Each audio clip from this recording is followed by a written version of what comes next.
சிக்கிம் வரிவிலக்கு பெற்ற மாநிலத்தின் கதை.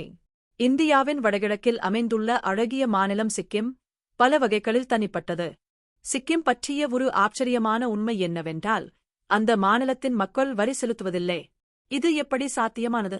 1975ஆம் ஆண்டுக்கு முன் சிக்கிம் ஒரு சுயாட்சியுடன் கூடிய மன்னராட்சி நாடாக இருந்தது. அப்போது 1948 சிக்கிம் வரிவிலக்கு சட்டம் மூலம் அந்த மாநில மக்கள் வரிவிலக்கை அனுபவித்தனர்.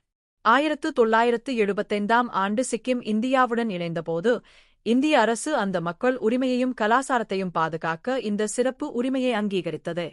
இன்று வரை, சிக்கிம் குடியுரிமை சான்றிதழ் உடையவர்கள் அல்லது அந்த சான்றிதழுக்கு உரிய மக்களின் சந்ததியினர் செக்கன் 10(26) ஏஏ சட்டத்தின் கீழ் வரிவிலக்கு பெறுகிறார்கள்.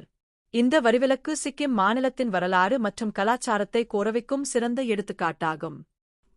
பாடம்.